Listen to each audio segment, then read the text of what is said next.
आमदार नमिताताई मुंदडा यांच्या अंबाजोगाई शहर विकास परिवर्तन आघाडीच्या वतीनं नगराध्यक्षपदाचे उमेदवार नंदकिशोर मुंदडा उर्फ काकाजी व प्रभाग क्रमांक 15 मधील उमेदवार दिग्विजय भैया लोमटे, सौ रीनाताई संतोष शिंगारे व सौ स्वातीताई गणेश बरदाळे यांच्या प्रचारार्थ आयोजित जाहीर सभेत युवा नेते अक्षय भैया मुंदडा यांनी चौफेर टोलेबाजी करत विरोधकांचा हिशोब चुकता करण्याचं काम केलं.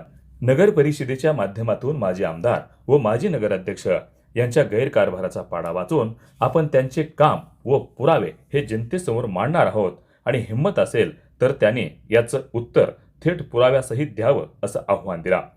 प्रभाग क्रमांक 15 मध्ये यावेळी जोरदार लढत दिसत आहे. हा प्रभाग प्रामुख्याने माजी आमदारांचा बालेकिल्ला होता. गेल्या विधानसभा निवडणुकीपासून तो आता ढासळू लागला असल्याचं दिसत आहे. गेली 25 वर्ष या ठिकाणाहून माजी आमदार व त्यांच्या पत्नी या ठिकाणाहून निवडून येत आहेत. मग 25 वर्षात काय विकास केला हे जनतेसमोर मांडावं असं आव्हान अक्षय भैया मुंदडा यांनी दिलं. यंदाची नगराध्यक्ष पदाची निवडणूक आमदार नमिताताई मुंदडा यांनी प्रतिष्ठेची केली आहे. अंबाजोगाई शहर जनविकास परिवर्तन आघाडीच्या माध्यमातून उमेदवार मैदानात उतरविले आहेत. नगराध्यक्ष पदासाठी ज्येष्ठ नेते नंदकिशोर मुंदडा तर प्रभाग क्रमांक 15 मधून दिग्विजय भास्करराव लोमटे, सौ रीनाताई संतोषदादा शिंगारे व सौ स्वातीताई गणेश बरदाळे यांना उमेदवारी देण्यात आली आहे. त्यांच्या प्रचारार्थ संत कबीर नगर या भागामध्ये युवा नेते अक्षय भैया मुंदडा यांची जाहीर सभा सोमवार दिनांक 24 नोव्हेंबर रोजी आयोजित करण्यात आली होती. या सभेत अक्षय भैया मुंदडा यांनी माजी आमदार व माजी नगराध्यक्ष यांच्यावर विविध आरोपांच्या माध्यमातून शरसंधान साधलं आणि आव्हान देत त्यांच्या गैरकारभाराचा बुरखा टराटरा फाडणार असल्याचं सांगितलं. या जाहीर सभेसाठी या प्रभागातील ज्येष्ठ नेते चंद्रकांत दादा बनसोडे तसंच या ठिकाणचे पत्रकार व सामाजिक कार्यकर्ते सतीश पाटेकर व या प्रभागातील नागरिक बंधू भगिनी मोठ्या संख्येनं या जाहीर सभेसाठी उपस्थित होते. अक्षय भैया मुंदडा यांची वादळी सभा आणि पत्रकार परिषद घेऊन सर्व घटनाक्रम अंबाजोगाईकरांसमोर मांडणार असल्याचं युवा नेते अक्षय भैया मुंदडा यांनी सांगितल्यानं येणाऱ्या काळात नगर परिषदेची निवडणूक धारदार होईल असं दिसतं आहे. वार्ता न्यूज करिता परमेश्वर गीते, अंबाजोगाई, जिल्हा बीड. ज्यांच्या प्रचारासाठी आपण इथे उपस्थित आहोत ते आपल्या अंबाजोगाई शहर परिवर्तन विकास आघाडीचे नगराध्यक्ष पदाचे उमेदवार श्री नंदकिशोरजी मुंदडा, त्याचबरोबरीनं आपल्या अनुसूचित जाती या प्रवर्गातून उमेदवार सौ रीनाताई संतोषदादा शिंगारे, ओबीसी महिलेतून आपले उमेदवार स्वातीताई गणेशराव बरदाळे व आपल्या सर्वसाधारण खुल्या प्रवर्गातून श्री दिग्विजय लोमटे यांच्या तिघांच्या प्रचारासाठी आम्ही सर्वजण या ठिकाणी जमलेलो आहोत. मला सर्वप्रथम यायला उशीर झाला त्याबद्दल तुम्हाला बराच वेळ थांबावं लागलं, त्याबद्दल मी तुमच्या सगळ्यांची दिलगिरी व्यक्त करतो, तुमच्या सर्वांची माफी मागतो. कारण प्रचाराच्या कार्यक्रमात भाषणाच्या ह्याच्यामध्ये बराचसा उशीर झाला आणि गेल्या 25 वर्षात असं काही आपल्या गावात घडलं की सांगायला मलाही वेळ लागायला लागला प्रत्येक ठिकाणी जाऊन, आणि त्यामुळे ते उशीर इतका लागत चाललाय की लोकही पुढे जाऊन दिला गेले. पण आता त्यामुळं प्रचाराची वेळ 10ची असल्यामुळं आणि पुढे मला आणखी एक जागी 10च्या आधी जायचंय. आज आम्ही सर्वजण या ठिकाणी जमलो. या प्रभागातून आम्ही ह्या तिघांना आणि वरती काकाजींना नगराध्यक्ष पदासाठी उभा केले. मला वाटतं की नगरपालिकेची निवडणूक ही तुमच्या आमच्या रोजच्या दैनंदिन गरजेची निवडणूक असते आणि या रोजच्या दैनंदिन गरजेच्या निवडणुकीमध्ये तुमच्यासाठी कोण धावून येतं याचा विचार करण्याची ही निवडणूक असते. आणि तो विचार करताना आपण कोणाला निवडून दिलं पाहिजे ह्याचा विचार जनतेनं निवडणुकीच्या मतदानाच्या आधी इथं केला पाहिजे. प्रभाग क्रमांक 15 हा भौगोलिक दृष्ट्या आणि संख्येच्या माध्यमातून गावातला सगळ्यात मोठा प्रभाग आहे.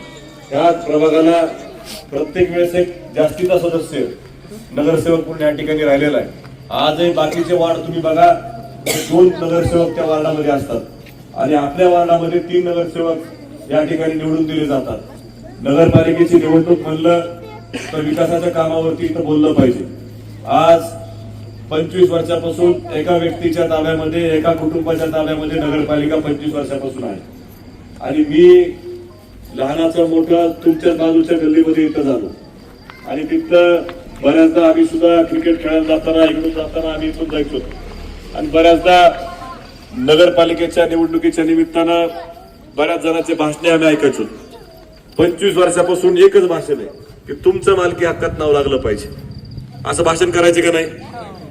तुम्हाला घरकुल भेटलं पाहिजे असे भाषण करायचे का नाही? तुमच्या समोरचा रस्ता झाला पाहिजे असं बोलायचे का नाही? मग 25 वर्ष ज्यांना तुम्ही निवडून दिलंय हे त्यांनी केलंय का तुमच्या दारामध्ये येऊन तुम्हाला पीटीआर नमिता मुंदडांनी दिलाय हे तुम्ही एकदा ठरवलं पाहिजे. तुम्हाला कुणी दिले? तुमच्या आमदारांनी तुम्हाला त्या ठिकाणी पीटीआर आणून दिलं.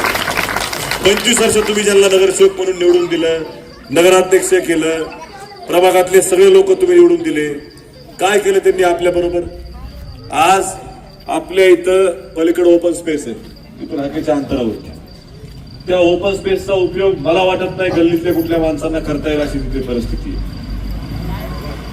आज लहान लहान लेकरं शाळेमध्ये जातात, त्यांना खेळायला जागा पाहिजे, घसरगुंडी पाहिजे, तिथं खाली खेळायला चांगली लॉन पाहिजे, फिरायला लोकांना पेवर ब्लॉक पाहिजे, ट्रॅक पाहिजे. हे सगळं गावाचं स्वप्न असतं, गल्लीतल्या लोकांचं स्वप्न असतं. त्या स्वप्नापासून 20-25 वर्ष तुम्हाला सातत्यानं लांब ठेवलं जातं. तुमचे प्रश्न फक्त निवडणुकीच्या तोंडावरती ऐकून घेतले जातात आणि निवडणुकीच्या तोंडावरती प्रश्न ऐकून तुम्हाला आणि मला विकासापासून लांब ठेवलं जातं. आज तुम्हाला नगरपालिकेच्या माध्यमातून जुन्या काही ज्या वडीलधारी म्हणजे लोक इथं उपस्थित आहेत, ज्येष्ठ महिला इथं उपस्थित आहेत, त्यांना माहित असेल की अंबाजोगाई शहराला पाणी पुरवण्याची योजना ही जुन्या काळामध्ये विमलताईंनी आणली. तुम्हाला आठवत असेल बघा, धनेगावचं पाणी विमलताईंनी आणलं होतं आणि ते धनेगावचं पाणी विमलताईंनी 26 किलोमीटर लांब पाण्याची योजना करून धनेगावपासून अंबाजोगाईला पाणी आणलं. त्यावेळेस आपल्या गावाची लोकसंख्या 40,000 लोकसंख्या असेल आणि त्यावेळेस ते पाणी आणल्यामुळे दिवसभर आपल्याला पाणी पुरायचं. एक दिवसाआड ते पाणी पुरायचं. का पुरायचं? कारण गावची लोकसंख्या बी कमी होती, पाणी गावाला उपलब्ध होतं. मधल्या काही काळामध्ये पाऊस पण कमी पडला, गाव पण आता आपलं झपाट्यानं वाढलं आणि आपलं गाव पाण्यापासून वंचित राहायला लागलं. आपल्याला पाणी कमी पडायला लागलं. आज तुम्हाला मला सगळ्यांना त्रास होतो. पाणी आपल्याला 15 दिवसाला भेटतं, पण हे पाणी 15 दिवसाला भेटतं ज्यावेळेस आमच्या 1-2 वर्षाआधी लक्षात आलं की आपलं गाव आता टंचाईच्या दृष्टीनं जायला लागले, ह्याच्यामध्ये बदल केला पाहिजे, टंचाई रोखली पाहिजे. हे आम्ही ज्यावेळेस ठरवलं तर आमदार नमिता मुंदडांनी राज्य शासनाकडून 206 कोटी रुपयाची पाणी पुरवठा योजना या ठिकाणी मंजूर करून आणली. किती कोटी रुपयाची? 206 कोटी रुपयाची. आणि फक्त योजना मंजूर नाही करून आणली तर ती योजनेचं 50-55% काम या ठिकाणी संपलंय. धनेगावपासून पाईपलाईन आता आपल्या फिल्टर पाईप येणार आहे. गावामध्ये 7 ठिकाणी वेगवेगळ्या 7 मोठ्या टाक्या आम्ही बांधायलो. त्या टाक्याची क्षमता, एका टाकीची क्षमता 12-13 लाख लिटर आहे. 12-13 लाख लिटरची या ठिकाणी असणारी क्षमता, त्या क्षमतेच्या माध्यमातून आम्ही त्या ठिकाणी पुढचं नियोजन करतोय. तुम्हाला आज त्रास व्हायलाय याची आम्हाला जाणीव आहे, आमदाराला जाणीव आहे आणि आम्ही तुमच्या भावनेमध्ये तुमच्या सोबत आहेत या जाणीवेमध्ये. पण पुढच्या 13 महिन्यामध्ये हे पाणी पुरवठा योजनेचं काम संपणार आहे आणि हे काम संपल्यानंतर तुम्हाला 1 दिवस आड पाणी देण्याचं काम आपल्या आमदार नमिता मुंदडा या ठिकाणी इथं करणार आहे. आता ही ज्यावेळेस पाण्याची अडचण सुरू होती, समोरच्या लोकांना तुम्ही नगरपालिकेत निवडून दिलं होतं, त्यांनी काय केलं 25 वर्षामध्ये? साधा प्रस्ताव तरी शासनाकडे पाठवला का की माझ्या गावामध्ये टंचाई आहे, मी या गावचा नगराध्यक्ष आहे, नगरपालिका माझ्याकडे आहे आणि मला तुम्ही इथून नगरसेवक म्हणून निवडून दिले. तुमच्या इथल्या एका नगरसेवकांना आम्ही त्या ठिकाणी माझ्या आई वारल्यानंतर आमदारकीचं तिकीट दिलं, तुम्ही आणि आम्ही मिळून त्यांना आमदार केलं.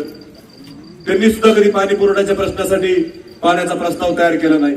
आज तुमच्यामध्ये सगळे लोक येऊन भाषण करायला लागलेत, तुम्हाला आणि आम्हाला सांगतेत पाणी गावाला 15 दिवसाला येतं. हो, गावाला पाणी 15 दिवसाला येतं आणि आमदारांनी प्रयत्न करून योजना आणली. त्यांनी काय केलं? त्यांनी एक बैठक तरी घेतली का पाण्यासाठी? कुठल्या अधिकाऱ्याला सांगितलं का पाण्यासाठी? कोणत्या अधिकाऱ्याला येऊन त्यांनी सांगितलं का की चला मुंबईला प्रस्ताव घेऊन जा, पाण्याची योजना मंजूर करून आणावी लागती? तुम्हाला आणि आम्हाला फक्त येऊन इथं भाषण करायचे. त्यांनी भाषणामध्ये सांगायचं की मी हे करणार, मी ते करणार. 25 वर्षामध्ये तुमचं नाव सातबाराला पीटीआरला यांनी लागू दिलं नाही. काय कारण आहे? कारण त्यांना माहिती एकदा तुमचं पीटीआरला नाव लागलं तर परत येऊन तुम्हाला मत कसं मागायचं, काय म्हणून तुम्हाला मत मागलं. आता तर आमदारांनी पीटीआर घरोघरी आणून दिला, पलीकडल्या गल्लीमध्ये, इकडल्या गल्लीमध्ये. आमदार आलता ना तुमच्या गल्लीमध्ये, पीटीआर दिल्यात पलीकडल्या गल्लीमध्ये. आपण सगळ्या लोकांना आपण पीटीआर ज्यांच्या राहिल्यात त्यांच्या आपण पीटीआर तिथं देणार आहे. तुमचं मालकी हक्कात नाव लावायचंय. आम्ही प्रातिनिधिक स्वरूपात सगळ्यांची मालकी हक्काला लावत तिथं लावण्याचा आम्ही प्रयत्न केलाय. हे मालकी हक्कात नावं लावत असताना आम्हाला अनेक लोकांनी त्या ठिकाणी त्रास देण्याचा प्रयत्न केला. लोकांना वेगवेगळ्या प्रकारे अर्ज करण्यासाठी त्यांनी भाग पाडलं, तक्रारी करायला लावल्या. कस काय तुम्ही नाव यांचं देताय, उद्या ह्यांना घरकुल भेटेल. अहो, घरकुलची योजना ही तुमची आणि आमची आहे. आमदारांचे प्रयत्न आहेत की घरकुल सगळ्याला भेटलं पाहिजे. जर तुम्हाला ह्यांनी तुमचं नावच लागू दिलं नसेल 20 वर्षामध्ये, तर घरकुल तुम्हाला भेटणार कसं आहे? घरकुल तुम्हाला भेटण्यासाठी सगळ्यात पहिले आपल्या जागेचा कागद लागतो. पहिला कागद कोणता असेल तर पहिला कागद तुमच्या घराचा असतो. आणि तो कागद तुम्हाला जर मिळाला तर नगरपालिका तुम्हाला प्रस्ताव सादर करून तुमचं त्या वेटिंग लिस्टमध्ये नाव येतं. आणि त्या योजनेमध्ये मग ती पंतप्रधान आवास योजना असू, माता रमाई आवास योजना असू किंवा आणखी कुठली आवास योजना असू, त्या योजनेमध्ये त्याचं नाव लावलं जातं. पण आज काही लोक तुम्हाला आणि आम्हाला खोटं बोलायचं, उद्याचा गावचा विकास आम्ही करू म्हणायचं. आज शहरातले परिसरातले सगळे रस्ते आज आमदार नमिता मुंदडांनी या ठिकाणी केले. प्रत्येकाच्या दारामध्ये आपला रस्ता करण्याचा प्रयत्न आहे. पण आपण कमी पडतो कारण आपल्या गावामध्ये भागामध्ये नगरपालिका आपल्या ताब्यामध्ये नाही. नगरपालिका जर तुम्ही आमदारांच्या ताब्यात दिली तर तुमचं आणि आमचं काम या ठिकाणी चांगलं होऊ शकतं. आज आम्ही काय म्हणून तुम्हाला नगरपालिका मागायला आलो? आम्ही काम करतोय म्हणून तुम्हाला नगरपालिका मागतोय. आम्ही रस्त्याचं काम करायलो, पाणी पुरवठा योजना आम्ही शहराला आणायलो. आणि हे सगळं करत असताना समोरच्या व्यक्तीला 25 वर्षात काय केले ते तुम्ही कधीतरी त्यांना विचारलं पाहिजे. आज नगरपालिका त्यांच्या ताब्यात असताना, तुम्हाला 15 दिवसाला पाणी या ठिकाणी भेटत असताना 2015 साली त्यांनी त्यांच्या इंग्लिश स्कूलला पाण्याचं कनेक्शन घेतलं. त्या पाण्याचं कनेक्शन इंग्लिश स्कूलला घेतलं. ती 3 इंची पाईपलाईन आहे. तुम्ही बरेच जण, तुमच्या घरचे बरेच जण नगरपालिकेमध्ये काम करतात. तुमच्यापैकी बऱ्याच लोकांना नगरपालिका कशी ती माहिती. 3 इंची पाईपलाईन किती असते त्याचा अभ्यास करा. थेट पाईपलाईन त्यांच्या शाळेपाशी गेली. किती रुपये त्यांनी भरले? 30,000 रुपये त्यांनी 2015 साली भरलेले पाणीपट्टी म्हणून, म्हणजे सुरुवातीचं पाण्याचं डिपॉझिट म्हणून डिपॉझिट भरले. किती रुपये? 30,000 रुपये 2015 साली. साल चालू आहे 2025. माझी तुमच्या समोर त्यांना विनंती आहे, ह्या 10 वर्षामध्ये तुम्ही किती पाणीपट्टी भरली तुमच्या शाळेची, इंग्लिश स्कूलची? 1 रुपया पाणीपट्टी त्यांनी भरलेली नाही. आणि भरली असेल तर तुम्हाला त्यांनी पावती दाखवावी. तुम्हाला येऊन भाषणात म्हणायचं तुम्हाला पाणी नाही आणि 3 इंची 24 तास पाईपलाईन त्यांच्या शाळेमध्ये चालू ठेवायची. हा तुमच्या आमच्यावरती अन्याय नाही का? आज तुम्हाला आणि आम्हाला इथं खोटं बोलून राजकारण करायचं.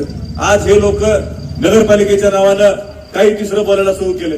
तुम्ही आज गावामध्ये बघा, आपल्या इथं लोकशाहीर अण्णाभाऊ साठे व्यापारी संकुल आहे नगरपालिकेचं. तिथं गाड्याला भाडं काय असेल? साधारणतः 2-2.5 हजार 3 हजार नगरपालिकेला भाडे, बरोबर आहे. 3,000 रुपये नगरपालिकेचं भाडं आहे तिथं. आणि आज त्या 3,000 रुपयाच्या भाड्याच्या तिथं लोकांना उद्योग करायला, हे करायला नगरपालिका गाळा देते, डिपॉझिट घेते. यांचं पाहुण्याचं मेडिकल आहे. त्या मेडिकलला भाडं किती तुम्हाला माहिती का? 25 वर्षापासून हे लोक काय भाडं तिथं देतात? नगरपालिकेला सर्वसामान्य एखाद्या कुटुंबातल्या माणसाला व्यवसाय करायचा म्हणलं, उद्योग करायचा म्हणलं, दुकान टाकायचं म्हणलं तर 3,000-4,000 रुपये भाडं तुम्हाला तिथं त्या ठिकाणी द्यावं लागतं. कुठं? आपल्या इथं चौकामध्ये 5,200 रुपये भाडं.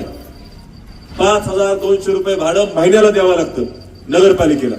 आणि ह्यांचे बंधू जे मेडिकल चालवतात त्यांना 290 रुपये भाडे महिन्याला.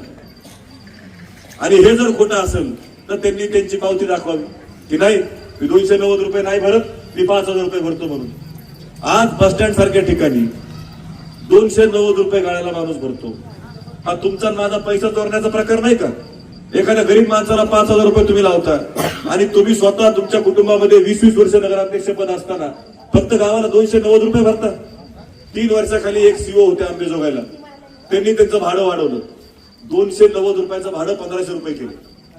आता माझी माहिती आहे ही, ह्याच्यावर मी माहिती घेतोय.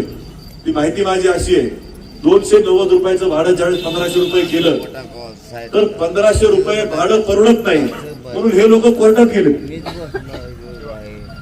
हे लोक कोर्टामध्ये गेले आणि काय म्हणून कोर्टात गेलेत की 1,500 रुपये भाडं आम्हाला परवडत नाही. अहो, एकीकडे तुमच्या ताब्यात नगरपालिका असताना सर्वसामान्य जनतेकडून 5-5, 7-7 हजार रुपये भाडं घेता आणि तुम्ही स्वतः 1,500 रुपये परवडत नाही म्हणता आणि 290 रुपये आम्हाला चालू ठेवा म्हणून तुम्ही कोर्टामध्ये या ठिकाणी जाता. किती दुसऱ्या आपल्या लोकांची या ठिकाणी करायची?